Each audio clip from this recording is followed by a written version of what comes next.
कौन कहता है मुसलमान गरीब है? कौन कहता है मुसलमानों के पास पैसे नहीं है?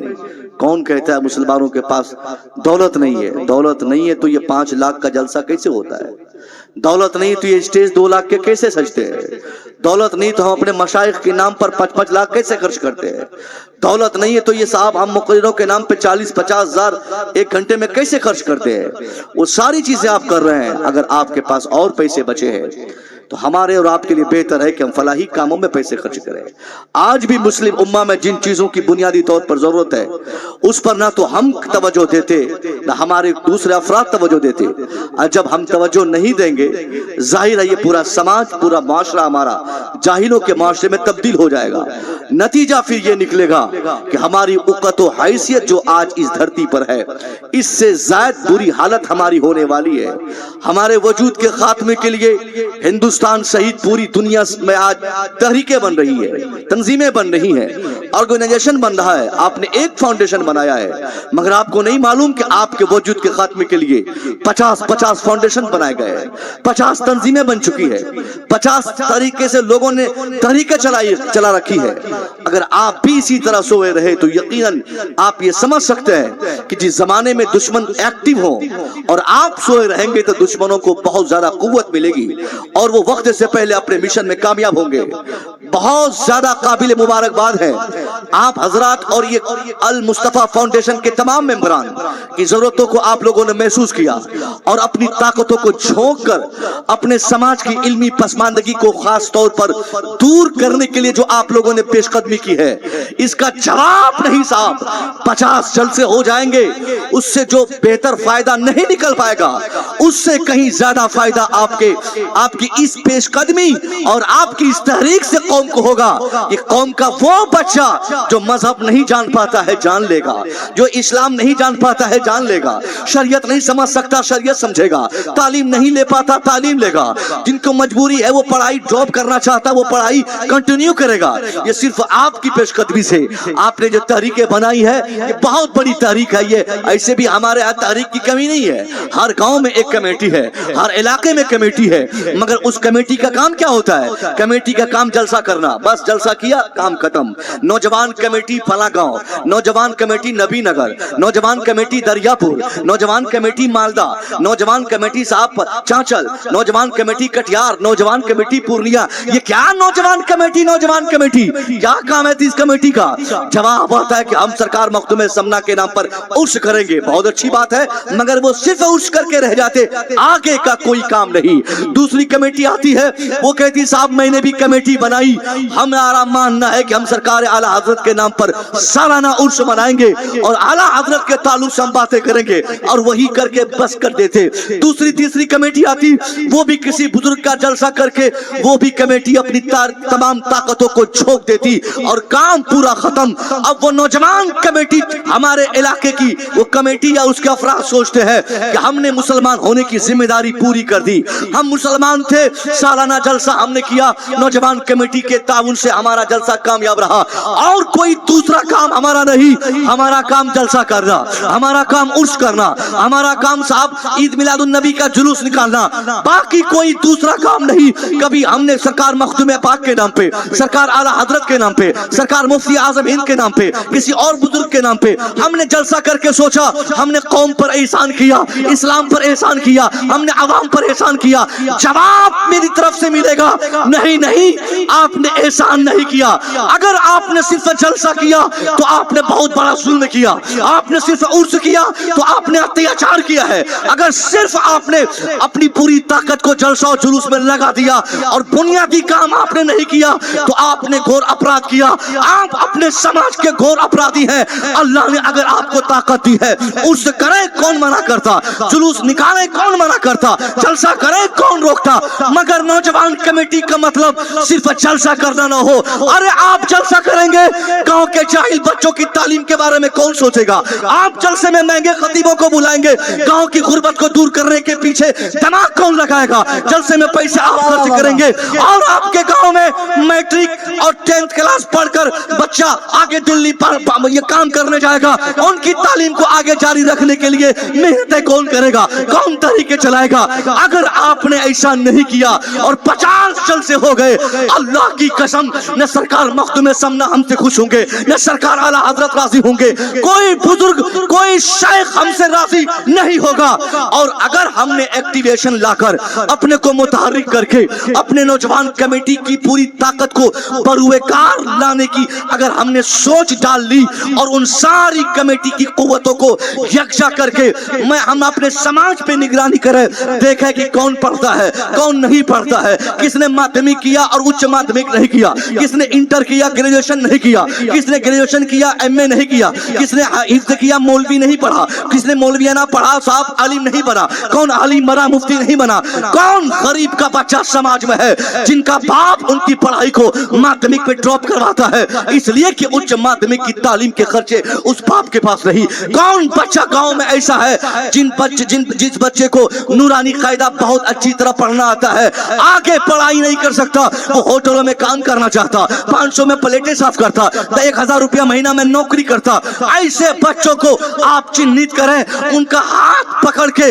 उनको किसी इदारे में लाए और ऐलान कर दें उनके वालिदैन से कि अब आप अपने बच्चों को मुझे 3 साल के लिए दीजिए, आप मदरसे में डालें, आप इस्लामिक स्कूल में डालें, उनके नूरानी कायदा खत्म हो गए, अब उनको हाफिज कुरान बनाने में बहुत ज्यादा वक्त लगेगा, 3 साल का वक्त लगेगा, आपकी तंजीम जिंदा रहेगी, आपका ऑर्गेनाइजेशन जिंदा रहेगा, आप अपने फाउंडेशन को मजबूत रखेंगे, उसी फाउंडेशन से 15,000 एक मुश्त या फिर सालाना तौर पे आप किसी मदरसे में देते, हजरत इस बच्चे को मुझे पढ़ाना है, हाफिज कुरान बनाना है, हजरत कितने पैसे लगेंगे? जवाब आएगा 3 साल में 15,000, आप 5-5 हजार रुपया देते रहे।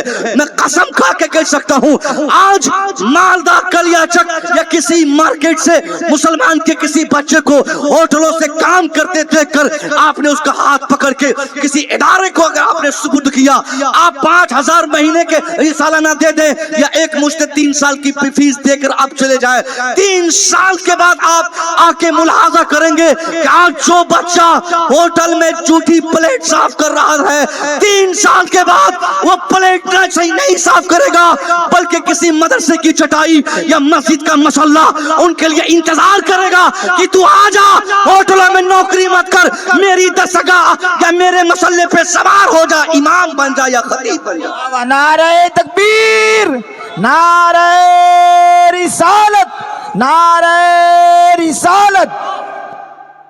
3 साल के बाद इतना जबरदस्त रिजल्ट देखने को मिलेगा। आपके गांव का वो लड़का जो आज 500 पे होटलों में काम कर रहा है, 3 साल के बाद वो मस्जिद का इमाम बनकर आपके गांव में तबलीग करेगा। ये कितना जबरदस्त रिजल्ट है साहब। अगर दुश्मन का बच्चा पढ़ ले तो क्या फर्क पड़ने वाला। दुश्मन का बदला लेने का सबसे बेहतर तरीका यह है दुश्मनों पे वार नहीं किया जाए। अगर कोई आपको टारगेट करता है, सताता है, परेशान करता है तो उसकी परेशानी का बदला ये नहीं कि आप भी तलवार उठाएं, लाठी उठाएं, भाला ले लें, नहीं। अगर आप तब्दीली चाहते हैं तो दुश्मन के बच्चे को पढ़ा दें, वो दुश्मन का बच्चा भी आपका दोस्त, वो भी आपकी इज्जत करेगा। ये है तब्दीली।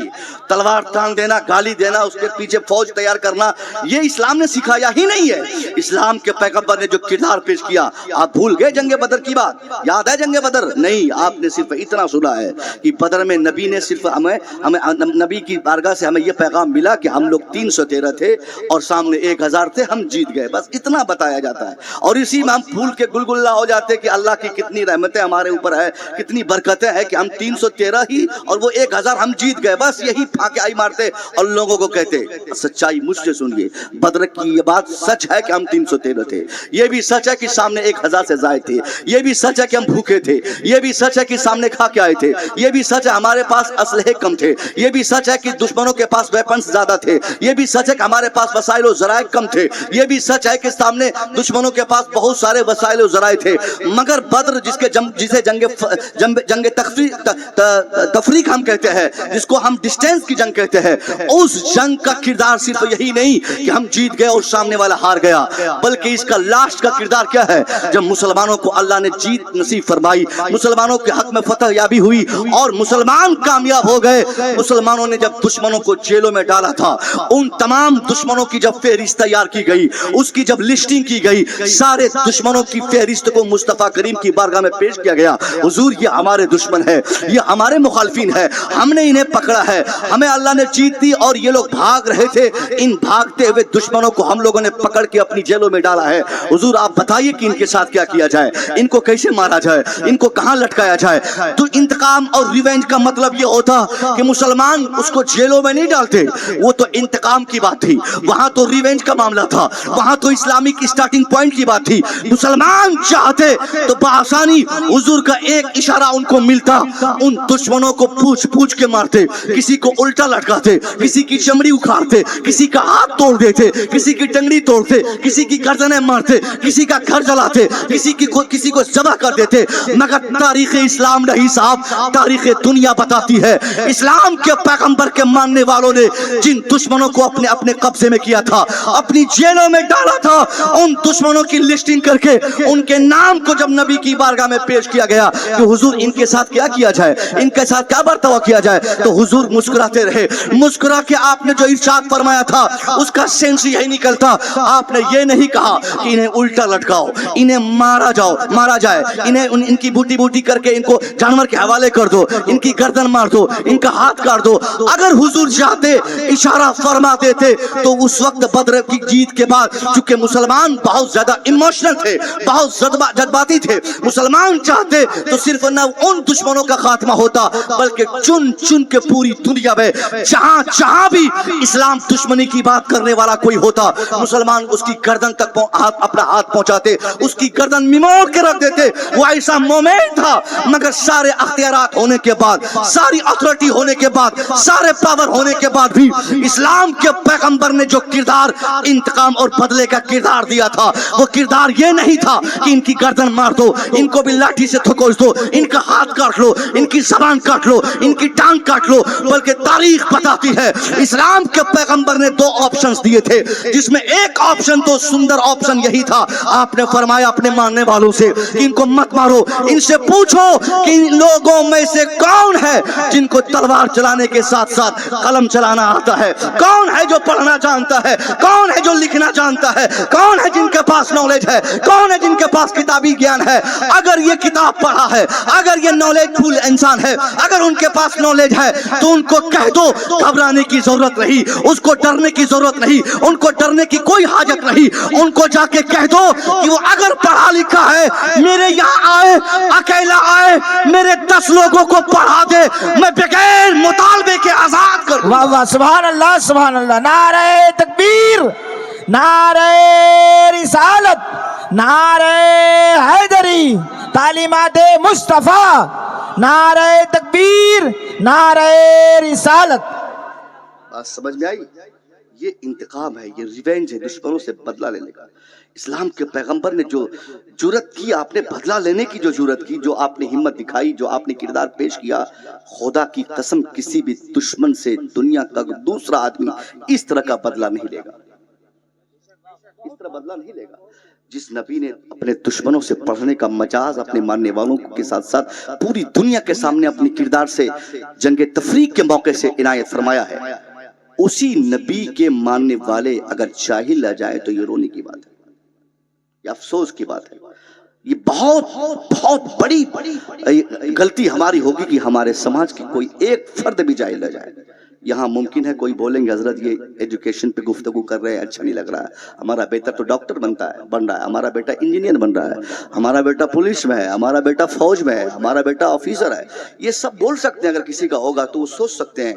लेकिन मैं कहना चाहूँगा साहब, इस जलसे का मकसद ये है, आपका बेटा है अच्छी बात है, अगर ये पूरे मोथाबाड़ी में अगर मान लीजिए 100 मोथाबाड़ी में अगर बाड़ी में बोला, बाड़ी है ना कि बाड़ी है, बाड़ी है ना, अड़ी है ना, माशाल्लाह, बाड़ी मोथाबाड़ी में अगर 100 लोग रहते हो, 100 घर की आबादी हो, اگر 100 لوگوں کی آبادی ہے، 90 لوگوں کے بچے ڈاکٹر ہو جائیں، 90 لوگوں کے بچے آفیسر ہو جائیں، 90 لوگوں کے بچے ماسٹر ہو جائیں، اور صرف 10 گھر میں 10 بچے جاہل رہ جائیں، 10 بچے 100 میں 10 جاہل رہ جائیں اور 90 لوگ پڑھ لیں، تو 90 لوگوں کے پڑھنے سے بھی کوئی فائدہ نہیں، کیونکہ ان 90 لوگوں کی نیند اڑانے کے لیے گاؤں کے 10 لوگ جاہل کافی ہے۔ سمجھ گئے؟ 10 لوگ اگر جاہل رہ جائے تو ان کی نیند حرام کر دیں گے، ان کا جینا حرام ہو جائے گا۔ کن کا؟ جو لوگ پڑھے لکھے ہیں، جو لوگ ایجوکیٹڈ ہے، جو ڈاکٹرز ہیں، وہ کن نکالیں گے یا لاٹھی نکالیں گے یا چاقو بڑھائیں گے اور اپنی چاقو دکھا کر وہ کسی سے بھی پیسے لے لیں گے، کیونکہ وہ جاہل ہے، وہ ان پڑھ ہے، اس کے پاس نالج نہیں ہے۔ آپ امیر ہیں، آپ کی نیند حرام کر دیں گے بھائی 10 لوگ اگر وہ جاہل رہ گئے۔ آپ کو کوشش کیا کرنی ہے کہ ہمارے ہاں 100% تعلیم پہ کام، جو 10% جو بچے ہوئے ہیں ہمیں ان سے بحث ہے۔ آپ نے اپنے بچوں کو پڑھایا، اچھی بات ہے، کیوں 10 بچے جاہل رہ گئے یہ آپ سے سوال کیا جائے۔ آپ کے پیسے سے آپ کے بچے پڑھیں گے، غریبوں کے بچے کس کے پیسے سے پڑھیں گے؟ آپ اپنے بیٹے کو ڈاکٹر بنائیں گے، غریبوں کے بیٹوں کو کون ڈاکٹر بنائے گا؟ آپ کے بیٹے انجینئر بن جائیں گے، غریبوں کے بچوں کے انجینئر بنانے کے پیچھے دماغ کون لگائے گا؟ آپ نے اپنے بیٹے کو مولوی، حافظ، عالم، قاری، مفتی بنا دیا، غریبوں کے بچوں کو حافظ، قاری، مفتی کون بنائے گا؟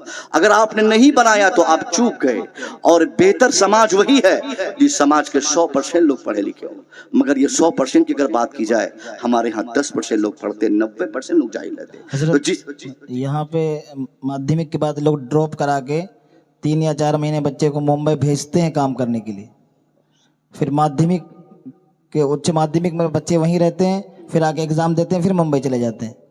اچھے پڑھنے لکھنے والے بچے کو گارجن بھیج دیتے ہیں۔ بتائیے، یہ بہت افسوس کی بات ہے۔ میں آتا ہوں اس ٹاپک پہ، انشاءاللہ میں بولتا بھی یہ سب باتیں بولتا، کیونکہ میں ٹیچر ہوں، مجھے بہت تجربہ معلوم مسلمانوں کے بارے میں۔ مسلمانوں کے بچے مادھمک میں 80% لانے والے بچوں نے تعلیم ڈراپ کی ہے، میں نے دیکھا ہے 80% نمبر لانے والے بچے پڑھائی چھوڑ دیے ہیں۔ اگر یا تو وہ آگے نہیں پڑھے، اور 80% والے اگر ان کے والدین اگر ان کو دلی بھیجتے ہیں، ممبئی بھیجتے ہیں کام کرنے کے لیے، تو دلی بھیجنے والا غریب آدمی اپنے بچے کو تعلیم سے دور رکھا ہے، اور وہ غریب بچہ دلی جا کر 2 سال کام کرے گا، دماغ خراب ہوگا، غریب ہے، غربت یاد آئے گی، کوئی بہکانے والا آ کے بہکائے گا، بولے گا کتنا کام کرے گا، کتنی محنت کرے گا، لے 10 لاکھ اور یہ بم لے وہاں جا کے پھوڑ دے۔ غریب ہے نا وہ، غربت ان کے لیے ان سے کچھ بھی کروا دے گی۔ تو وہ چونکہ بریلینٹ تو ہے، چونکہ 80% نمبر لایا، وہ تیز ترار بچے ہی تو یہ سب کام کرتے ہیں، تیز ہے اور پلس غریب ہے۔ غریب کو پیسہ چاہیے اور ان لوگوں کو تیز چاہیے، تو تیز انسان اسے ملا اور اس سے پیسے کی ضرورت تھی، ان کو پیسہ مل گیا۔ اب ان کا نام افضل رہے گا، ان کا نام اسلم رہے گا، ان کا نام زید رہے گا، ان کا نام فاروق رہے گا۔ اب یہی نام کافی ہے، پورا ہائی لائٹ ہوگا۔ ایک بچہ ہمارا غلطی کرے گا، اس کی وجہ سے پورے معاشرے کی ناک کٹے گی، شرم سے ہم سب سر جھکا لیں گے کہ کیوں میرے نام کا، میرے سماج کا کوئی فرد آج اتنی بڑی غلطی کر بیٹھا۔ اگر کوئی ایک لڑکا بگڑتا ہے تو اس کی بگاڑ کے پیچھے گاؤں کے سارے لوگ ذمہ دار ہیں۔ اس سے پہلے کہ ہمارے گاؤں کا کوئی ایک لڑکا پڑھائی ڈراپ کرے، آپ اس سے پہلے اس کے پیچھے دماغ لگائے، ان کے تعلیمی اخراجات کو برداشت کرنے کے لیے تنظیم بنائے، اور اس تنظیم کی پوری طاقت کو آپ جھونک دیں کہ گاؤں کا ایک بچہ بھی تعلیم ڈراپ نہ کر سکے۔ اور اگر اس نے نہیں کیا ہے، اور فارملٹی نبھانے کے لیے کچھ بچے ہمارے پڑھتے ہیں کہ میں تو ایم اے کیا ہوں، میں تو گریجویشن کیا ہوں۔ صاحب یہ فارمیلٹی نبھانے والی ڈگری کی آج حاجت نہیں، یہ کمپیٹیٹیو زمانہ ہے، یہ مقابلہ جاتی دور ہے۔ یہاں پہ کیا بولتے ہیں کہ صاحب مقابلے کی قدر ہوتی ہے، مقابلے میں ہم پہنچیں گے، کمپٹیشن فائٹ کریں گے، کمپٹیشن میں آگے جب ہم سامنے آئیں گے پھر ہماری قدر ہوگی، پھر ہمارا مرتبہ سمجھا جائے گا۔ اور آج تک ایسے بچوں کو کامیاب ہوتے نہیں دیکھا گیا، جو بچے ایسے ہی نارمل صرف اسٹڈی کرتے یا ڈگریاں حاصل کرتے۔ آپ آج دلی بھیج رہے ہیں، غلط کر رہے ہیں۔ آج ٹرینوں کے ڈبوں میں آپ کے بچے جانوروں کی طرح ٹھوس کے آپ نے بھیجا دلی، ممبئی اور کلکتہ کام کرنے کے لیے۔ آپ صبر کریں، آپ صبر سے کام لیں، تھوڑی دیر اور آپ روٹی پہ گزارا کریں، کچھ دیر اور جھوپڑ پٹی میں آپ رہ لیں، 5 سال اور بچے کے پیچھے محنت کریں، 5 سال اور اپنی طاقت لگا دیں، مادھمک کے بعد اچ مادھمک پڑھائیں، اس کے بعد صاحب آپ انٹر کے بعد آپ اس کو گریجویٹ بنائیں۔ میں دعوے سے کہہ سکتا ہوں جو بچہ آج آپ کا دلی جا رہا ہے یا آج غلامی کرنے جاتا ہے، 5 سال کے بعد بھی غلام رہے گا، 10 سال کے بعد بھی غلام رہے گا، 25 سال کے بعد بھی نوکر رہے گا۔ وہ नौकर का नौकर रहेगा। क्यों आप अपने बच्चों को नौकर और गुलाम बनाने पर तुले हैं? आज मत भेजिए, पहले उनकी तालीम पे खर्च कीजिए, उनकी तालीम पे तवज्जो दीजिए, उनके पीछे जो करना पड़े, जमीन बेच के पढ़ाना हो पढ़ा दीजिए, मकान बेच के पढ़ाना हो पढ़ा दीजिए, आप अपनी गाड़ी बेचना हो तो बेच के पढ़ा दीजिए। जमीन बेच के बच्चों को पढ़ाना ऐब नहीं, मकान बेच के पढ़ाना ऐब नहीं, खेत बेच के पढ़ाना ऐब नहीं, गाड़ी बेच के पढ़ाना ऐब नहीं। ऐब की बात तब है कि आप लखपति रहे और आपका बेटा जाहिल रहे, ये ऐब की बात है। आपके दरवाजे पर कार लगी हो और बेटा अनपढ़ हो, ये ऐब की बात है। आप साहब ऊंचे मकान और टाइल्स वाले घर में आप रहते हो और बेटा को कुछ नहीं आता हो, फिर वो ऐब की बात है। ऐब की बात ये है कि आप प्रधान है, आप मुखिया है, आप सरपंच है, आप नेता है, आप चौधरी है, आप सेठ है, आप बॉस है और आपके घर के बच्चे जाहिल है, ये ऐब की बात है। इसलिए आप पूरी ताकत झोंक दे, 5 साल इंतजार करें। मैं दावे से कहता हूं, अगर आपने ऐसी मेहनत की, 5 साल के बाद भी आपका बेटा मुंबई जाएगा, मगर गुलामी करने नहीं बल्कि बादशाहत करने वो मुंबई जाएगा। वो नौकरी करने नहीं जाएगा, वो इंजीनियर बन के जाएगा, वो डॉक्टर बनने नहीं जाएगा, वो क्या बोलते हैं गुलाम बन के नहीं जाएगा, वो डॉक्टर बन के जाएगा अगर आप पढ़ाएंगे। ये 10,000 कमाने के चक्कर में आपको मालूम है 40 दिन के बारे में कहा जाता है कि जो 40 दिन के बीच में अगर एक दिन भी अगर हमने पढ़ाई से दिलचस्पी हटा ली, फिर 40 दिन तक के उसकी बरकतें हमसे दूर हो जाती है। अब यहाँ 3-3 महीना 6-6 महीना फॉर्म भर दिया और चले गए दिल्ली। नहीं, पढ़ाना है तो बिल्कुल यकसुई के साथ, दिलचस्पी के साथ, मुकम्मल तवज्जो के साथ हमें अपनी तमाम तर कुव्वतों को तालीम पर मरकूज करना है, एजुकेशन पे, शिक्षा पे। हमें शिक्षा लेना है, माँ बाप की जिम्मेदारी है। बेटा गलती करेगा कभी नहीं हो सकता। हम लोग टीचर हैं, हम लोग क्लास में जब घुसते हैं ना, किसी बच्चे की क्या औकात है साहब क्लास से भाग जाए या तवज्जो ना दे। क्लास में घुसने के बाद वो लोग दुआ मनाते कि जल्दी से इनका टाइम खत्म हो कि यहाँ से जाए। एक एक पॉइंट पे हम लोग गिरफ्त करते हैं, एक एक बात को दिलचस्पी से पढ़ाते हैं और ऐसा खौफ ही नहीं बल्कि मोहब्बत भी रहती है। एक फ्रेंडली माहौल में, दोस्ताना माहौल में पढ़ाना रहता है और उस बीच में अगर कोई बच्चा गलती करता है तो फिर उसकी खैरियत नहीं रहती साहब। ये है क्लासरूम की कहानी। और हर टीचर की जगह पर माँ बाप को भी ये सोचना चाहिए, हर बाप की जिम्मेदारी अपने बच्चों के लिए किसी टीचर से कम भी नहीं है। हर बाप अपने बच्चों के लिए टीचर है, हर माँ अपने बच्चों के लिए टीचर है। आप सख्ती से काम लें, आप निगाह तेज करें। बच्चा आपका लूडो खेलेगा 5 घंटा तक, आपका बेटा 3-3 घंटा मोबाइल चलाएगा, ऐसा कैसे हो सकता है? एक दिन कायदे से 2 झापड़ कान में लगाइए, उसके मोबाइल छीन के उसकी औकात समझ में आएगी कि बाप की अहमियत क्या होती है, माँ की इज्जत क्या होती है। समझ गए? पहले तो माओ ने अपनी बेटियों को बिगाड़ा, बाप ने अपने बेटों को बिगाड़ा। 8th में पढ़ने वाली बेटी को आपने मोबाइल पकड़ा दिया। हमारे यहाँ जब बच्चों को हम लोग देखते हैं, कॉपी भूल जाती है, कोई एक चैप्टर, एक बुक भूल जाती है, होमवर्क करना भूल जाती है बच्चियां, मगर अपने पर्स या अपने बैग में मोबाइल नहीं भूलती है। किसने दिया? हम पूछते गए इंग्लिश की कॉपी कहाँ है? सर वो आज भूल गए। इंग्लिश की कॉपी भूल गई, मैथ की, अरे वो तो बनाया ही नहीं, और ये मोबाइल नहीं भूली। अब तो बच्चियां चार्जर और वो इतना बड़ा मिलता है ना मोबाइल चार्ज करने वाला, क्या बोलते हैं उसको, ये नोमान भाई को सब मालूम है, पावर बैंक लेके चलती है कि कहीं डिस्चार्ज मोबाइल डिस्चार्ज ना हो जाए। अब इस स्थिति में बच्चियों को किसने लाया है? आपने लाया है। सुनिए, आपने लाया है और आप जैसे बुजुर्गों ने लाया है। 8th और 9th और 10th से पहले बच्चों को मोबाइल देना या बच्चों को मोबाइल पकड़ाना, ये बच्चों को बिगाड़ने के लिए सबसे बड़ा हथियार देना होता है। आज जो हमारी बेटियों के साथ मामलात हो रहे हैं, आप और हम बराबर के शरीक हैं। किस ख्वाहिश की तकमील आप चाहते हैं? बेटी को 10,000 मोबाइल देके आप क्या करना चाहते हैं? ऑनलाइन पढ़ाई करेगी? वो नहीं करेगी। 2 दिन पढ़ेगी, तीसरे दिन से फेसबुक चलाएगी, व्हाट्सएप चलाएगी, अब तो रील्स भी बना रही है।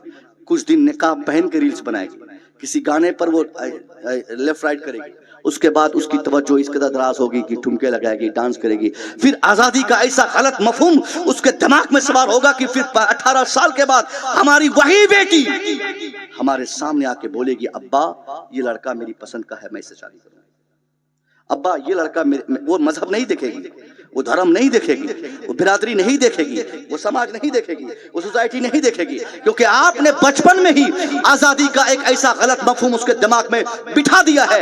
आज जब 18 साल से बड़ी हो गई, उनको मालूम है कानून ने उसको क्या हक दिया है, उनको मालूम है संविधान क्या कहता है, मगर वो ये नहीं जानती कि इस्लाम क्या कहता है, उसको ये नहीं मालूम कुरान क्या कहता है, उसको ये नहीं मालूम कि इस्लाम क्या कहता है, शरीयत क्या कहती है। उसने हवाला दिया बाप को, माँ को, कि आप अगर राजी हैं तो ठीक है, वरना आपको पूछे बगैर मैं जाती हूँ कचहरी, एक वकील करूंगी, फॉर्म फिलअप करूंगी, और मैं जज साहब के सामने जाकर हम दोनों आपस में कोर्ट मैरिज करेंगे। आप क्या कर लेंगे? उस वक्त आप मौलवी साहब को तलाशेंगे, हजरत तावीज लिख दीजिए बेटी बिगड़ गई, हजरत तावीज लिखिए बेटा बिगड़ गया, हजरत मेरी बेटी को किसी ने कुछ खिला दिया, हजरत मेरे बेटे को किसी ने बहका दिया। मैं दावे से कहता हूँ कभी आपकी बेटी को कोई कुछ खिला के बहकाता नहीं, आपने बहकाने का रास्ता फराहम किया, आपने मोबाइल पकड़ाया था, उसी दिन बेटी बहकने लगी थी, आपने बेटी को आजादी का माहौल दिया, वहीं बेटी बिगड़ी थी। तावीज से बेटी नहीं सुधर सकती। अब जब आपने मोबाइल पकड़ा के बेटी को बहकाया था, अब वो जहां चाहेगी, जो चाहेगी करेगी, जो चाहेगी पहनेगी,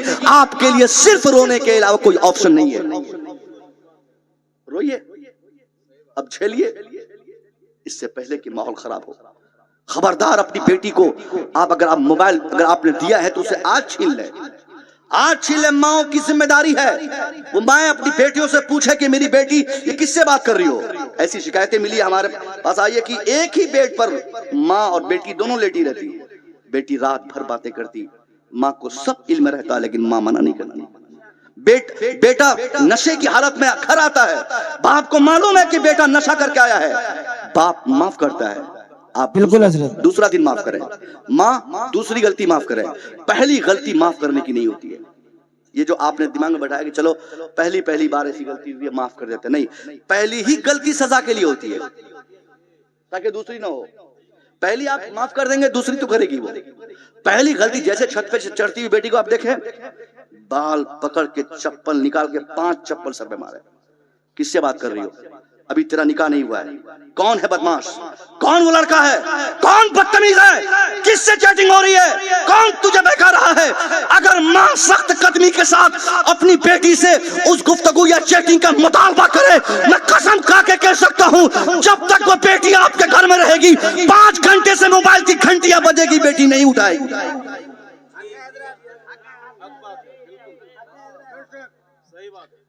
नबी ने फरमाया है, मारने की बात नबी ने कहा है, मन रा मिनकुम मुनकरन फलयुगय्यिरहु बियदिही। Anyone who sees any types of disease in your society, तुम्हारे समाज का कोई व्यक्ति अपने समाज में किसी प्रकार की कोई भी गलती करता हुआ किसी व्यक्ति को देखे, नबी ने क्या फरमाया कि उसे चाहिए कि वो अपने हाथ की ताकत से उसे उस गलती की इस्लाह करे। हाथ की ताकत का मतलब मारने की जरूरत पड़े तो मारा जाए, पीटने की जरूरत पड़े तो पीटा जाए। ये बहैसियत गार्जियन आपकी जिम्मेदारी है कि नहीं है? है कि नहीं है? बोलिए। आप नहीं मारेंगे, हम मारेंगे, मस्जिद के इमाम साहब मारेंगे, फाउंडेशन के मेंबर मारेंगे, बाहर के लोग नहीं। ये काम आपको करना है। बाप आप है, मैदान महशर में आपसे सवाल होगा। नबी ने क्या कहा? नबी ने ये भी ज़हन दिया था, कुल्लुकुम राइन व कुल्लुकुम मसऊलुन अन रैया। Everyone from your society is a monitor yourself. तेरे समाज का हर व्यक्ति अपने समाज का मॉनिटर है, निगरान है, रहबर है, मालिक है। और हर रहबर से उसकी रहबरी के बारे में, हर गार्जियन से उनके गार्जियनशिप के बारे में, हर मॉनिटर से उनके मातहत के बारे में कल मरने के बाद सवाल होगा। माओ से उनकी बेटियों के बारे में खूब सजदे आप करो, खूब सजदे करो। अगर आपकी बेटी बिगड़ी हुई है तो कल आपके सजदे को अल्लाह आपको वापस कर देगा। आप दादा हैं, हाजी साहब, मास्टर साहब, मौला साहब, कुछ भी है, अगर आपने अपने बच्चों को नहीं संभाला, नहीं सुधारा, तो कल अपने बच्चों की वजह से भी अल्लाह आपकी गिरफ्त फरमाएगा। बात समझ में आ रही है? लेकिन आपको दर्द नहीं, समाज पूरा चौपट हो गया, आपने एहसास नहीं किया। मुजफ्फरनगर उत्तर प्रदेश की खबर आई थी आज से 25 दिन पहले, आप लोगों ने पढ़ी? मुजफ्फरनगर से कॉलेज के नाम पर घर से जाने वाली बच्चियां जब कॉलेज जाती थी, न जाने कितने दिनों तक, उत्तर प्रदेश मुजफ्फरनगर की बात कर रहा हूँ, यूट्यूब में सब कुछ मौजूद है, खबर आई थी, पूरा मीडिया में आया, पुलिस वालों ने मीडिया में आके बताया, 50 बच्चियों को उनके फ्रेंड्स के साथ कई दिनों से पुलिस उसका ताक़ुब कर रही थी। और उस दिन जब पकड़ा, 50 बच्चियां कॉलेज के नाम पे घर से गई, लेकिन कॉलेज नहीं गई, وہ کسی ہوٹل میں تھی، 50 بچیاں، اور افسوس اور رونے کی بات یہ ہے کہ ان 50 بچیوں میں 49 بچیاں صرف مسلمانوں کی تھی۔ اب کیا کیجئے گا، 49 بچیاں ہم نے بدتمیزی میں غیروں کو بھی پیچھے چھوڑ دیا، ہم نے بے حیائی میں اپنے مخالفین کو بھی پیچھے چھوڑا ہے۔ کیا یہ ان کے باپ کی ذمہ داری نہیں تھی کہ اسکوٹی دیتے سمے، اسکول فیس بھرتے سمے، سائیکل دیتے سمے، گھر سے جاتے سمے اس کا باپ کبھی کبھی اس کی بھی پوچھ کر لیتا کہ اس کی بیٹی اسکول کب پہنچتی ہے، واپس کب آتی ہے؟ ہم نے نہیں پوچھا۔ ہم نے گارجن ہونے کا مطلب صرف اتنا سمجھا کہ بیٹی کو عید کے موقع سے ڈریس دے دیں، اسکول کی 5000 کی فیس دے دیں، 45,000 میں ایک اسکوٹی لے کے دے دیں اور ایک سائیکل خرید دیں، ہماری ذمہ داری پوری ہو گئی۔ نہیں ہے، آپ کی ذمہ داری اور بھی ہے، بہت بڑی ذمہ داری ہے۔ نبی نے کیا کہا تھا؟ من آلا ثلاث بنا فأدبہن وجوزہن واحسن الیہن فلہ الجنہ۔ نبی نے والدین کو، بیٹی والوں کو، بہن والوں کو جنت دینے کا جو وعدہ فرمایا تھا اس میں کنڈیشن ہے۔ ایسے ہی نہیں کہ آپ 3-4 بیٹیوں کو پیدا کر دیں تو اللہ جنت دے گا۔ نبی نے کیا فرمایا؟ ان گارجن کو جنت ملے گی جو اپنے بچے، جو 3 بیٹی کا کم سے کم باپ ہو یا 3 بہن کا بھائی ہو، یہ سمجھیے، اور انہوں نے اپنی بہن یا اپنی بیٹی کے ساتھ ان کو ادب سکھایا، اچھا معاملہ کرتا رہا، شادی کرائی، اچھا ویوہار کرتا رہا، پھر بطور انعام اللہ آپ کو جنت بخشے گا۔ بغیر ادب سکھائے نہیں۔ ادب سکھانا، اگر آپ بھائی ہیں تو آپ کی ذمہ داری ہے، بڑا ابا ہیں تو آپ کی بھی ذمہ داری ہے، ماں ہیں تو آپ کی ذمہ داری ہے۔ ماں آپ سنبھال سکتی ہو، گھر کو چلا سکتی ہو، آپ مالکہ ہو گھر کی، آپ کی مرضی کے بغیر آپ کی بیٹی غلط کرے، ایسا کیسے ممکن ہے؟ یہ درد ہے صاحب، بہت تکلیف ہوتی ہے جب اپنے لوگوں کی باتیں کرتے ہیں، جب لوگ فیس بک پر ہمارے تعلق سے، ہم مسلمانوں کے تعلق سے، جب ٹویٹر پہ لکھتے ہیں کہ دیکھ مسلم بچیاں کیا کر رہی ہے۔ آج ایک صاحب گروپ میں ایک نقاب پوش مسلم بچی کی ایک ویڈیو، ڈانس ویڈیو کسی نے بھیجا اور یہ کہہ کے بھیجا کہ دیکھ عبدل کی بہن کیا کر رہی ہے، یہ لکھا تھا ہیڈ لائن پہ۔ کتنی گری ہوئی بات ہے۔ ہم نے کیا سکھایا اپنی بچی کو؟ ہمارے لیے امپورٹنٹ یہ ہے کہ ہمارے اپنی بچی کو ادب سکھائے۔ اور میری بیٹیوں، چند باتیں تم سے بھی ہے، آپ لوگ بھی ایسا قدم مت اٹھاؤ کہ آپ کی ایک غلط قدم سے آپ کے پورے سماج کی ناک کٹ جائے۔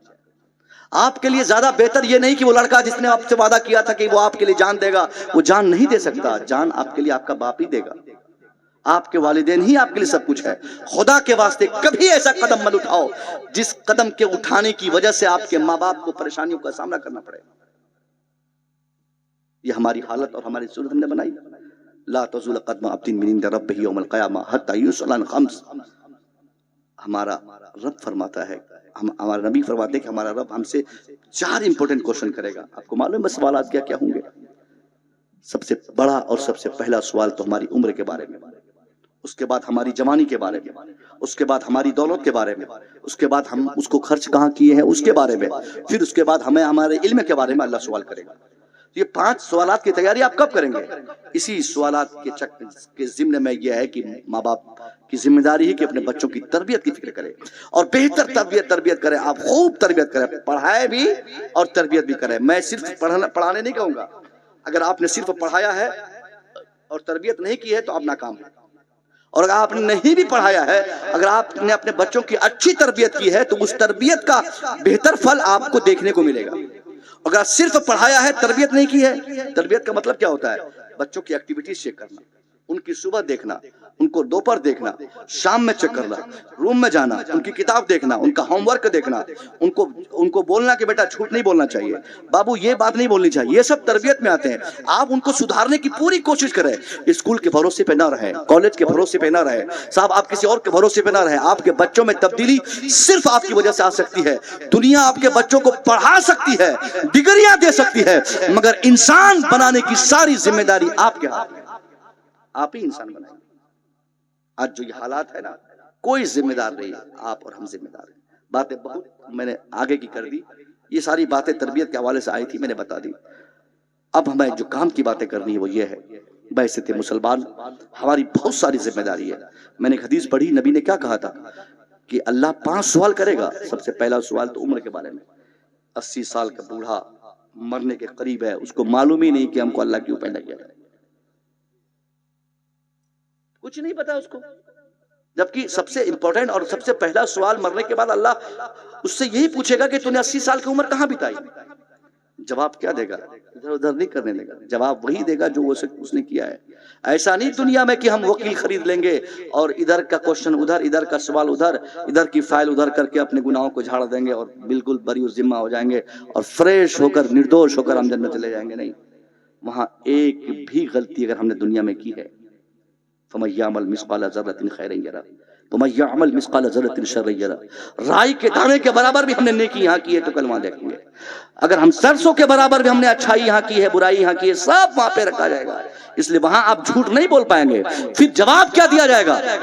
15 साल क्रिकेट खेलने में, 18 साल लड़की खोजने में शादी के लिए, 18-20 साल के बाद शादी करके 20 से 30 साल के बीच ससुराल और घर आने जाने में, और 30 साल के बाद 40 साल के बीच बच्चा पैदा करने में, और 40 साल के बाद खटिया पर लेट कर पेशाब करने में, उसके बाद खत्म।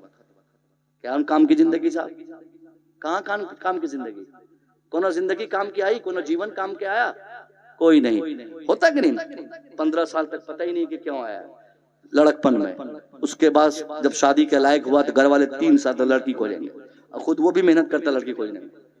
हो जा, शादी हो गई।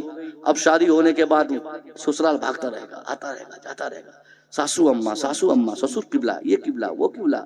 इतनी मेहनत करता बच्चा, नहीं हो मतलब पेट्रोल होना चाहिए गाड़ी पे। बीवी को पता नहीं क्या बोलता है, तुरंत तैयार हो जाती है, तुरंत गाड़ी पे बैठी, जाकर 1 किलो मिठाई ली, ससुराल पहुंच गया बेचारा। अब ससुराल पहुंचा, आने जाने में 5 साल लगे। उसके बाद पहली औलाद हुई, ऑपरेशन का मामला, दवाई का मामला, बीमारी का मामला, झेलम झेला करते उड़ते बच्चे जब हमारे 4-5 साल के हो गए, 7-8 साल के बच्चे जब आमतौर पर हो गए, तो हमारी कमर टेढ़ी, घुटने में दर्द, 50 बीमारी, शुगर पेशेंट, हार्ट पेशेंट। अब सिवाय हमें खटिया पर जिंदगी गुजारने का और कुछ ऑप्शन ही नहीं है। इसलिए अगर 80 साल अगर आपको अल्लाह ने दिया है तो इस हिसाब से अपनी जिंदगी गुजारे कि कल मैदान महशर में आप कह सके कि अल्लाह तूने मुझे 80 साल की उम्र दिया था, मैंने तेरी दी हुई 80 साल की उम्र का एक दिन भी, एक लम्हा भी मैंने ज़ाया नहीं किया। जब जो काम करना था वो काम किया, जब बीवी की खिदमत करनी थी मैंने किया, बच्चों की परवरिश करनी थी मैंने किया, शादी करनी थी मैंने किया, इस्लाम की मदद करनी थी मैंने किया, तेरे नेक बंदों के पीछे दिमाग लगाना था मैंने लगाया, मैंने तेरे नेक बंदों के पीछे खिदमत करनी थी मैंने की। ये जब अच्छाइयां आप करेंगे तो ये शानदार रिजल्ट आपको देखने को मिलेगा। और यहाँ होता क्या है, जब बूढ़ा होगा आदमी तो दाढ़ी रखना शुरू करेगा। बुढ़ापे में दाढ़ी रखते लोग, बुढ़ापे में नमाज शुरू करते हैं। हमारे यहाँ अक्सर देखा जाता है, बंगाल में क्या पता नहीं, मस्जिदों में कुर्सी लेकर नमाज पढ़ने वालों की तादाद बहुत बढ़ गई है। आपके यहाँ भी है नजर? पहले 10-15 साल पहले तो कोई जानता ही नहीं था कि कुर्सी में भी नमाज कोई पढ़ता है क्या। अब तो हर हफ्ते में 1-2 कुर्सी बढ़ जा रही है। क्यों? क्योंकि उस लेंगड़े ने जवानी में नमाज नहीं पढ़ी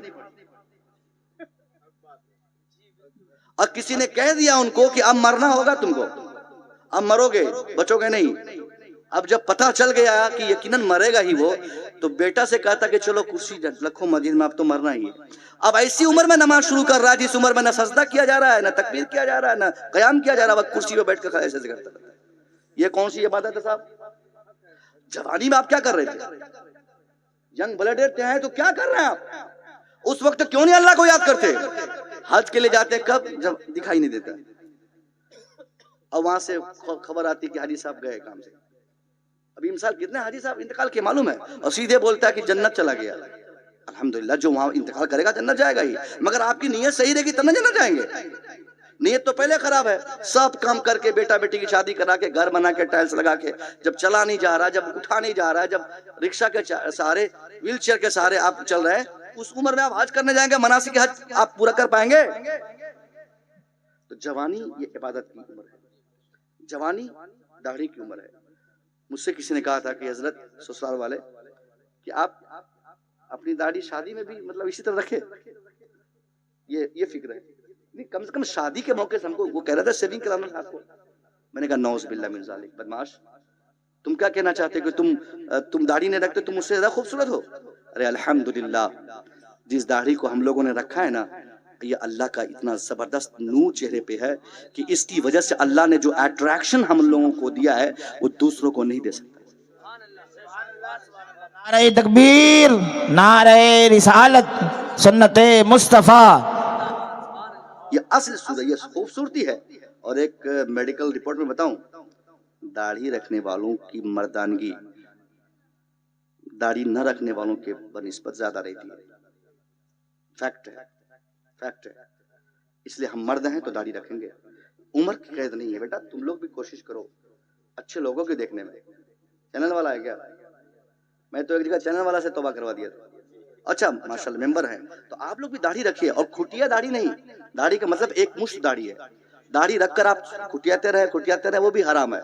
एक मुश्त दाढ़ी रखें, उम्र चाहे जो हो, शादी तो हो की रहेगी। आप एक आदमी बताइए हमारे उलमा में से जो दाढ़ी रखें और उनकी दाढ़ी रखने की वजह से शादी नहीं हुई हो, कोई एक नाम बताइए।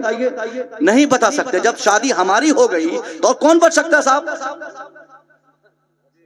हम लोग की शादी आसानी से हो गई और आप लोग बोलते हैं दाढ़ी रखने से परेशानी होगी। नहीं होगी, बहुत ज्यादा इज्जत मिलेगी। इसलिए जवानी की उम्र को आप हिसाब की उम्र समझे। इस उम्र को कभी आप जाय ना करें। आप खूब मेहनत करें, खूब मेहनत करें, क्योंकि जवानी की इबादत वो कबूल होती है। अंधा होने के बाद पता नहीं किधर जा रहे हैं, सजदे हो रहे कि नहीं पता नहीं उस उम्र में। इससे पहले कि आपकी टंगड़ी टेढ़ी हो, आप शुगर पेशेंट हो जाए, आपकी किडनी खराब हो जाए, आप बीमार पड़ जाए, आप बिस्तर पकड़ लें, आप जब भी जग जाएं, जब जगें तब सवेरा तौबा करें और लग जाएं अल्लाह को राजी करने के पीछे। अल्लाह ये नहीं कहता कि तुम 24 घंटा नमाज पढ़ते रहो, 24 घंटा इबादत करते रहो। इबादत का मतलब सिर्फ मस्जिद में रहना नहीं होता। इबादत का मतलब ये भी है कि तुम जमीन पे फैल जाओ। इबादत का मतलब है तुम मेरे बंदों के पीछे मेहनत करो। इबादत का मतलब है तुम फाउंडेशन भी कायम करो। इबादत का मतलब है तुम गरीबों पे ध्यान दो। इबादत का मतलब है किसी गरीब की मदद करो। इबादत का मतलब है किसी गड्ढे में गिरते हुए इंसान को उठा लो। इबादत का मतलब है किसी की मजबूरी में भी काम आओ। इबादत का तस्वुर इस्लाम में नमाज, रोजा, हज और ज़कात तक मुनहसिर नहीं है। इस्लाम वो पाकीज़ा मजहब है जिसमें इबादत का तस्वुर अगर नमाज में है तो खारिज नमाज में भी है, रोजा में है तो खारिज रोजा में भी है। अगर इबादत का तस्वुर हज और ज़कात में है तो इसके अलावे में भी अल्लाह ने इबादत का तस्वुर रखा है। अल्लाह के रसूल ने एक मर्तबा सैयदा आयशा से फरमाया था, आयशा मांग तू क्या मांगना चाहती? आयशा बोल क्या चाहती है? सैयदा आयशा खुश हो गई कि नबी ने फरमाया कि मैं क्या चाहती हूँ। आपने बहुत गौर किया, फिर जवाब दिया कि हुजूर मैं अपने अब्बू से पहले पूछ लेती हूँ कि मेरे अब्बा आपसे क्या मांगने कहते हैं। दौड़ के सैयदा खदीजा अपने वालिद मोहतरम सिद्दीक़ अकबर की बारगाह में पहुंची। कहा अब्बा हुजूर मेरे नबी ने मुझसे कहा है मैं आज उनसे जो मुतालबा करूंगी मेरे शौहर आज मुझे वो अता करेंगे। अब्बा आप बताइए मैं क्या मांगू? बहुत अच्छा मौका है, गोल्डन चांस है, मैं क्या मांगू जो बेहतर हमारे लिए हो। सिद्दीक़ अकबर को बहुत दिन से किसी चीज की तलाश थी। उसने कहा मेरी बेटी आयशा सुन, बहुत अच्छा मौका है, बेटी जा अपने शौहर से कहना बहुत अच्छा चांस मिला है। उनसे कहना कि जब आप शबे मेराज अल्लाह के कुर्बे खास में पहुंचे थे, अल्लाह के नजदीक आपकी हाजिरी हुई थी, उस वक्त अल्लाह ने आपसे जो हम कलामी फरमाई, अल्लाह ने जो आपसे कम्युनिकेशन किया, जो बातें हुई, उन तमाम बातों में चंद बातें तो राज की रही होंगी, चंद बातें भेद की रही होंगी। उन चंद भेद की बातों में तो चार ऐसी बातें बता दी जाए जिसको जानकर, जिस पर अमल करके हमारा भी फायदा हो जाए और पूरी उम्मत की भला हो जाए। सैयदा आयशा से हुजूर फरमाए कि तुम बोल क्या चाहती है मैं दूंगा। अगर आज हम लोग ये ऑफर अपनी अपनी बीवी को दें, अगर हम लोग अपनी बीवी को ये ऑफर दें कि बोल क्या चाहती है, तो बोले कि चलिए मालदा लेके जेवर महल ले चलिए और जितने पैसे आपकी पॉकेट में होंगे सब खर्च करवा देगी। जमीन जो बसोबास जहां आपका घर है वो भी कहे कि वो हमारे नाम पे कर दीजिए। लेकिन अल्लाह की कसम हुजूर की घरवाली, मोमिनों की, तमाम मोमिनों की माँ सैयदा आयशा सिद्दीक़ा ने क्या कहा, मैं अब्बा से मशवरा करूं? फिर वालिद मोहतरम ने कहा बेटी जाओ ये कहना कि आपको अल्लाह ने भेद की बात क्या बताई। सैयदा आयशा हाजिर हुई का हुजूर अब मुझे ये बताइए कि आप जब कुर्बे खास में पहुंचे थे अल्लाह ने आपसे क्या कहा था? तो हुजूर मुस्कुराने लगे, कहे आयशा भेद को भेद रहने दो, मत खोलो। कि नहीं हुजूर मुझे यही जानना है, आपको बताना पड़ेगा, मुझे यही जानना है, आपको बताना होगा। बार बार प्रेशर डाली जब हुजूर मुस्कुराने लगे और आपने फरमाया आयशा नहीं मानेगी, तो एक कदम आगे बढ़ा। सैयदा आयशा आगे बढ़ी, हुजूर भी आगे बढ़े। आपने कान के पास जाकर धीरे से सैयदा आयशा से आपने कहा ए आयशा सुन, अगर जानना चाहती है कि रब ने वो कौन सी भेद की बात शबे मेराज मुझे कही थी तो सुन, अल्लाह का ये वादा है। अल्लाह ने फरमाया था ए मेरे महबूब आपकी उम्मत में से या एक रिवायत के मुताबिक मेरे बंदों में से जो भी बंदा किसी गड्ढे में गिरते हुए इंसान को संभाल लेगा, किसी रोते को हंसा देगा, किसी की मजबूरी में काम आएगा, तो ए आयशा मेरे रब का वादा था कि मेरा रब ने फरमाया कि मैं इसे बंदे को बगैर किसी हिसाब के डायरेक्ट जन्नत अता कर दूंगा। कोई क्वेश्चन नहीं, कोई सवाल नहीं। किसको? جو کسی گڈھے میں گرتے انسان کو اٹھا لے گا, کسی کی مجبوری میں کام آئے گا, کسی کی تکلیف میں کام آئے گا. آپ سیدہ عائشہ جب یہ بات سنی تو بہت خوش ہوئی, مچلنے لگی, دوڑ کے اپنے ابا کو بتانے کے لیے آئی کہ ابا یہ مزدہ ہے, یہ خوشی کی بات ہے. صدیق اکبر نے کہا بیٹی کیا لائی ہو خبر؟ کہ حضور نے یہ فرمایا کہ جو بندہ کسی بندے کی مدد کرے گا, کسی کا آنسو پوچھے گا, اللہ کا وعدہ ہے کہ ایسے بندے کو اللہ بغیر حساب کے ڈائریکٹ جنت بھیج دے گا. بس اتنا یہ کہہ رہی ہیں وہ, ادھر صدیق اکبر رونے لگے. اس قدر روئے کہ داڑھی بھیگ گئی, بہت زیادہ روئے. حضرت عائشہ کی نگاہ پہنچی کہ ابا یہ رونے کی تو بات نہیں تھی, اب روئے کیوں؟ یہ تو خوشی کی بات ہے, ہم لوگوں نے بہت لوگوں کی مدد کی ہے, کسی کے بدلے انعام مل جائے گا کافی ہے.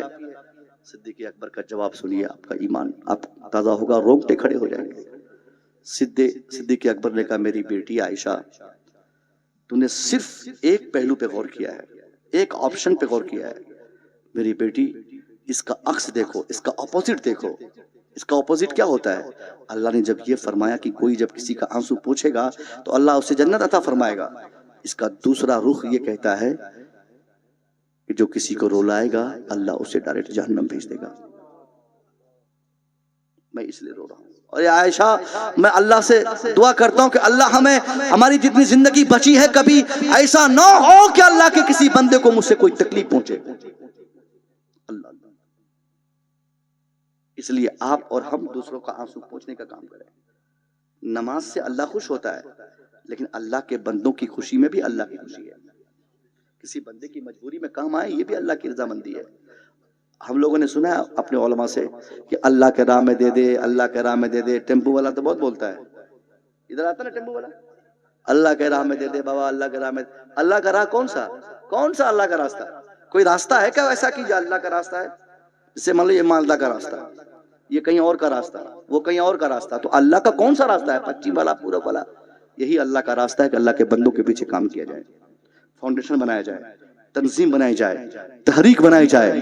یہی تحریک بنا کر اللہ کے بندوں کی اعانت کی جائے, یہی اللہ کا راستہ ہے. آپ لوگوں نے کیا ہے, یہ بہت اچھی بات ہے. بات آگے بڑھی, جوانی کے بارے میں بات آئی. میں 5 سوالات پہ گفتگو ہوگی, میری گفتگو ختم ہوگی.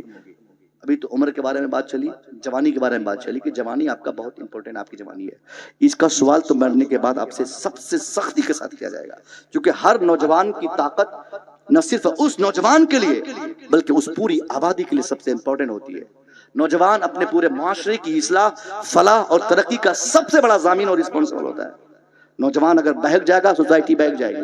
نوجوان اگر صراط مستقیم پہ آ جائے پورا سماج اور پورا معاشرہ, پوری سوسائٹی سدھر جائے گی. اس لیے نوجوانوں سے سب سے سختی کے ساتھ پوچھا جائے گا کہ تو نے کیا کیا تھا. اس نوجوانوں, اگر آپ کو اللہ نے طاقت دیا ہے تو آپ پوری طاقت سے آپ قوم کی خدمت کریں, پوری طاقت سے اللہ کے بندوں کی اعانت کریں, اس سے اللہ بہت خوش ہوگا. دوسرا ہو گیا سوال. تیسرا سوال, ان مالہ من این اکتسب, ہمارے مال کے بارے میں, پیسے کے بارے میں. تو نے کمایا کہاں سے؟ یہ جو دولت دکھاتے ہیں ہم, بہت پیسے دکھاتے ہیں, یہ پیسے کے سورسز پوچھے جائیں گے. سورس آف انکم کیا تھا, کہاں سے کمایا تھا؟ آج ہم کماتے ہیں مگر کمانے کا راستے کا علم نہیں ہے. پیسے پاکٹ میں آئے مگر کہاں سے آئے پتہ نہیں ہم کو. بیٹا چوری کر کے گھر میں سامان لائے گا, ماں پکائے گی, باپ کھائے گا, لیکن کوئی نہیں کہتا کہ بیٹا تو نے یہ غلطی کیوں کی ہے. حرام ہے, حرام حرام حرام ہوتا ہے. مزدوری کرنے والا یا کالج کا پروفیسر, اگر ان میں سے کوئی بھی 200 روپیہ کمانے والا یا 2 لاکھ پر ڈے کمانے والا, اگر کسی نے 1 روپیہ بھی غلط طریقے سے کمایا ہے, حرام پیسہ اس کے پیسے میں مل گیا ہے, تو اس حرام پیسے کی نحوست اتنی خراب ہوگی کہ اس کے 2 لاکھ پر ڈے کی انکم کو تباہ کرنے کے لیے اس کے 1 روپیہ ہی کافی ہوتا ہے. آج کل کمائی بڑھ رہی ہے نا, مگر اسٹینڈری اتنی بڑھی ہوئی ہے. 15,000 روپیہ مہینہ کمانے والا, نارمل کمانے والا 99% ترقی نہیں کر پاتا. کچھ نہ کچھ دس دیٹ ادھر ادھر کرنا پڑتا ہے, اور اسی کو ہم نے کمائی سمجھا, موچ میں تاؤ دے دیا. یہ ہم نے نہیں سوچا کہ آج ہم نے کسی کو ٹھگ کر گھر بنایا, چوری کر کے, ڈکیتی کر کے, بےمانی کر کے, ٹھگی کر کے, ہم نے پیسے اکٹھے کیے, گھر بنایا. ہماری موت کے بعد ہمارے یہی بچے جن کے لیے ہم نے مکان بنایا ہے, دولتیں اکٹھی کی ہے, زمین خریدا ہے, گاڑی خریدی ہے, ہماری موت کے بعد جنازہ رکھ کر میرا بیٹا دفنا کر جب واپس گھر آئے گا, وہ کچھ کرنے سے پہلے اس کے دماغ میں سب سے پہلے یہی باتیں آئیں گی کہ कौन सा कमरा मैं लूंगा, कौन सा कमरा भाई लेगा, कौन सी गाड़ी मैं लूंगा, कौन सी गाड़ी भाई लेगा, कौन सी जमीन मैं अपने हिस्से में लूंगा। तो क्यों साहब अपने बेटे के उस बेटे के चक्कर में आपने चोरी की, झूठ बोला, बेईमानी की, जो आपकी मौत के बाद वो आपकी जमीन को डिवाइड कर लेंगे और हिसाब मरने के बाद सिर्फ आपको देना पड़ेगा। अल्लाह के वास्ते अल्लाह के वास्ते आप कभी ऐसा ना करें कि कल मैदान महशर में अल्लाह के हुजूर आपको ये तकलीफ और जिल्लतों का सामना करना पड़ेगा। अल्लाह से आप सवाल होगा ही होगा, हर हाल में सवाल होकर रहेगा। आखिरी सवाल ये, उसके बाद का सवाल होगा कि तूने उसे खर्च कहाँ किया, ये भी पूछा जाएगा। पैसा आया कहाँ से, खर्चा कहाँ किया। तो अगर आपने पैसे कमाए हैं और खर्च आपने फाउंडेशन में किया है, आपने जो 100-150 लोगों ने मिलकर जो काम किया है, अगर इसमें पैसे आपने लगाए हैं तो कल आप अल्लाह से कह सकते हैं कि मेरे परवरदिगार, मैं जो कमाता था उससे अपने बीवी बाल बच्चों की मैंने परवरिश भी की, जमीन भी थोड़ी सी खरीदी, घर भी मैंने बनाया और अपनी मेहनत की कमाई में से कुछ पैसे बचाकर हमने फाउंडेशन वालों को दिया ताकि गरीबों के या समाज के दूसरे बच्चों के भी फायदे हो जाए। या बता सकते हैं जब आप काम करेंगे तब आपके पास आंसर होगा, वरना जवाब नहीं होगा। और कल मरने के बाद जवाब भी नहीं बदला जाएगा, तब्दीली मैंने बताया नहीं होगी, किसी सूरत से नहीं होगी। सवाल कितना इंपॉर्टेंट होता है, अगर कोई टीचर किसी बच्चे से सवाल करता है तो बच्चा कांप जाता है। हम लोगों के सामने बड़े बड़े बच्चे पढ़ाने आते हैं जो अपने क्रिकेट टीम के लीडर होते हैं, जो हॉकी और बल्ले से वार करते हैं, वो लोग भी जब हम लोग के सामने आता है ना, खाली पूछ देते हैं कि तुम कल क्यों नहीं आए थे, तो उसका ज्योग्राफिया बदल जाता है। खाली खड़ा होता है ना प्रेयर टाइम पे, खाली पूछ दिया कि रे मैथ का क्वेश्चन किधर है बनाया, हिंदी कॉपी कहाँ है, इंग्लिश की कॉपी किधर है, कांपने लगता है। आप भी अपने बच्चों को कभी पूछ के देखिए, 100 रुपया देके मार्केट भेजेंगे सब्जी खरीदने, दाल खरीदने, चावल खरीदने, बच्चा चला जाएगा। और शाम को अब जब बच्चा वापस आता है, आते वक्त 5 रुपया पॉकेट में बचा, वो एक सिगरेट पी ले, बीड़ी सिगरेट पी ले। आप उनसे हिसाब लीजिए, आप बेटा 100 रुपया देके मार्केट भेजा था, तूने क्या किया। बच्चा बोलेगा अब्बा 100 रुपया दिया था, लीजिए ना हिसाब, 10 रुपया की दाल सब्जी चावल ये वो सब हिसाब आप आसानी बता देंगे। मगर अगर आपने उनसे ये पूछ लिया कि बच्चा मैं तो तुझे 100 रुपया दिया था, ये तो 95 रुपीज का हिसाब है, 95 का हिसाब है, 5 रुपए का हिसाब कौन बताएगा, वो क्या किया तूने। अगर उस बच्चे ने पूरे 100 रुपये में से सिर्फ 5 रुपया की सिगरेट पिया है, उसकी जबान कांपेगी, उसके चेहरे का रंग बदलेगा, उसका पांव कांपेगा, वो घबरा जाएगा। इसलिए घबराएगा, वो जानता है कि सिगरेट पीना ये गैर अखलाकी काम है। अगर अब्बा जान ले या मैं बता दूं कि मैंने सिगरेट पिया है तो मेरे अब्बा डंडा लेकर मेरी पीठ चौड़ी कर देंगे। इसलिए 95 रुपये का हिसाब देते वक्त उसे कोई संकोच नहीं होता, कोई डर नहीं होता, कोई भय और खौफ नहीं होता। मगर जब बाप उसे 5 रुपए का और हिसाब मांगता है, उसी बच्चे की जबान कांपती है, वही घबराता है, उसी के चेहरे का रंग बदलता है, क्योंकि 5 रुपए का गलत काम उसने कर लिया। अब मैं पूछता हूं कि जब हमारा बेटा 5 रुपए का हिसाब देता है तो उसकी जबान कांपती है, उसका रंग बदलता है चेहरे का, तो याद कीजिए मैदान महशर में हमारा रब 5 रुपए का नहीं बल्कि पूरी उम्र का हिसाब हमसे मांगेगा, हमारी जवानी का हिसाब मांगेगा, हमारे नाश्ते का हिसाब मांगेगा, दोपहर के खाने का हिसाब मांगेगा, रात के भोजन का हिसाब मांगेगा।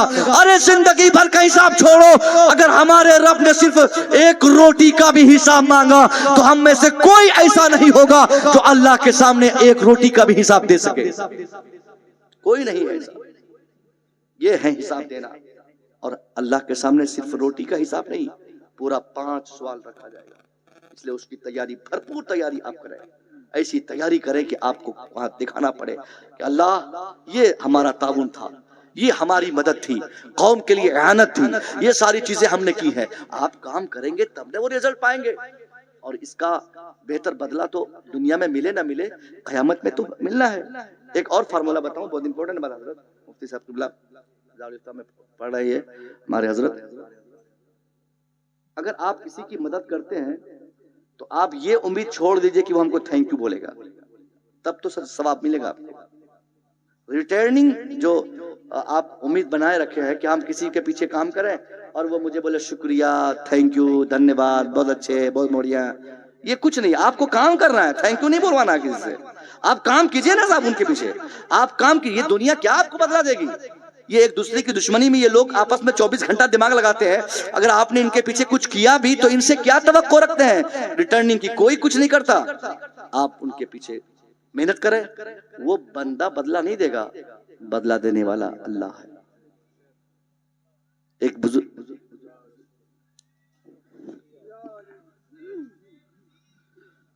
نعرہ تکبیر، نعرہ تکبیر، نعرہ رسالت، نعرہ رسالت، نعرہ حیدری، نعرہ حیدری. فیضان آل رسول، فیضان آل رسول. نبی رہے حضور شہود ملت، نبی رہے حضور شہود ملت. حضور سید مدثر قادری، حضور سید مدثر قادری، حضور سید مدثر قادری. نعرہ تکبیر، نعرہ رسالت، نعرہ حیدری، نعرہ حیدری. حضور پیر طریقت، حضور پیر طریقت حضرت علامہ مولانا سید صاحب مدثر فیاض احمد قادری مصباحی صاحب قبلہ. نعرہ تکبیر، نعرہ رسالت. سب بڑھ جائیے. دیکھیے آل رسول کی آمد ہو چکی ہے. آل رسول بھی ہیں اور بہت بڑے اور زبردست عالم دین بھی ہے. اسی سال ایشیا کی سب سے بڑی اہل سنت کی درسگاہ الجامعۃ الاشرفیہ سے حضرت کی دستار فضیلت کے موقع سے دستار بندی ہوئی، اور بہت زبردست عالم، پیر زادے، سید زادے، ساری خصوصیات ہے. میرے بعد ان کے بھی دعایا کلمات آپ سے بات فرمائیں گے. بس آخری بات میں پہنچا دوں ایک بزرگ کے بارے میں، یعنی جو ریٹرننگ کی امید ہماری ہوتی ہے. آپ کسی کی مدد کریں، کر دیں، مدد کر دیں، چھوڑ دیں. اگر آپ فاؤنڈیشن والے ہیں، یہ بولیں گے کہ کیوں میں دوسرے کے پیچھے دماغ لگاؤں گا، دوسرے کے بچوں کے پیچھے کیوں محنت کروں گا، کیوں کسی کو اچھائی کا حکم دوں گا، کیوں کسی کو برائی سے روکوں گا. نہیں، اگر آپ نے یہ سوچ رکھی ہے تو آپ غلط ہے. اور اگر آپ نے کر دیا ہے اور اس نے آپ کے لیے تھینک یو بھی نہیں بولا ہے تو یہ سب سے بڑا اجر آپ کو کیا ملے گا کہ آپ نے ان سے کچھ لیا بھی نہیں. آپ کو حصہ صرف اللہ سے چاہیے، بدلہ اللہ سے چاہیے. آپ نے اللہ کے کسی بندے کے پیچھے دماغ لگایا، محنتیں کی، اس کا بدلہ بندہ نہیں، بندہ کا پروردگار عطا فرمائے گا. ایک بزرگ میں بتا رہا تھا، وہ نہانے کی حاجت ہوئی، اپنے غلام سے کہا کہ چلو پانی نکالو کنویں سے. اس نے بالٹی سے ٹاپ میں پانی بھرا. اسی ٹاپ میں ایک کیڑا رینگتا ہوا پہنچا. اس بزرگ نے دیکھا کہ یہ بیچارہ مر جائے گا. جیسے ہم لوگ کبھی دیکھتے ہیں کسی کیڑا کو تو نکال دیتے ہیں پانی انہی سے. مینڈک کو پریشان دیکھے الٹا ہے اس کو بھی سیدھا کر دیتے ہیں. جب پریشان ہو رہا ہے کیوں الٹ کے پاؤں ہلا رہا ہے، چلو سیدھا کر دو. تو اس بزرگ نے بھی اس کیڑے کو انگلی کے سہارے نکال دیا پانی سے. جب آپ نکال رہے تھے اسی کرم میں، اسی پیریڈ میں اس کیڑے نے آپ کو کاٹ لیا، تکلیف دے دی، خون نکلنے لگے. پھر آپ نے پھینکا، پھر رینگتا ہوا پہنچا. 3 مرتبہ لگاتار آپ نکالتے گئے پھینکتے گئے، نکالتے گئے پھینکتے گئے. اس کے بعد جب اس کے خادم کو غصہ ہوا، اس نے کہا حضور یہ کیا آپ کیڑے کے پیچھے دماغ لگا رہے ہیں، چپ چاپ نہائیے نا اور اس کو مسل دیجئے پاؤں میں. آپ اسے نکال رہے ہیں، ڈوبنے سے بچا رہے ہیں، اور یہ بار بار پانی میں جا کے ڈوبنا چاہ رہا ہے اور یہ آپ کو کاٹ لے رہا، نکال رہے ہیں. تو بزرگ نے جواب دیا تھا، وہ جواب سنیے. آپ نے فرمایا اے میرا خادم، تو کیا چاہتا ہے کہ میں اس کیڑے کو کاٹنے سے یہ ڈوبنے سے بچاؤں اور یہ کیڑا میرے لیے کوئی دوسرا کام کرے؟ نہیں کرے گا. یہ کیڑا ہے، کاٹنا ڈنک مارنا اس کی فطرت ہے. یہ اپنی فطرت کا کام کر رہا ہے. ہم انسان ہیں، ہم بچانے کا کام کر رہے ہیں. کاٹنا ان کا کام ہے، یہ کاٹ رہا ہے. بچانا ہمارا کام ہے، ہم بچا رہے ہیں. اس لیے آپ بھی کیڑا مت بنیے. آپ انسان ہے اور فطرت انسانی میں اخوت، برادرہوڈ، بھائی چارہ، مروت، یہ ساری چیزیں پائی جانی چاہیے. انسان سے لگے کہ اس کے اندر برادرہوڈ ہے، بھائی چارہ ہے. تو آپ اس بھائی چارہ کو پرموٹ کریں. آپ بہت محنت کریں، شکشا پہ کام کریں، تعلیم پہ کام کریں، اسکولز کھولیں، کالجز کھولیں، کانوینٹ کھولیں، اسلامی اسکولز کھولیں، مدرسے کھولیں، اور کثرت سے آپ تعلیم کو آگے بڑھائیں. انشاءاللہ یہ تعلیم پر ڈیولپمنٹ ایک دن پورے سماج کو ڈیولپ بنا دے گا. میں دعا کروں گا مولا تبارک و تعالیٰ بولنے میں مجھ سے، سننے میں آپ سامعین سے. اچھا وہاں جو بتائے تھے وہ بتا دیں گا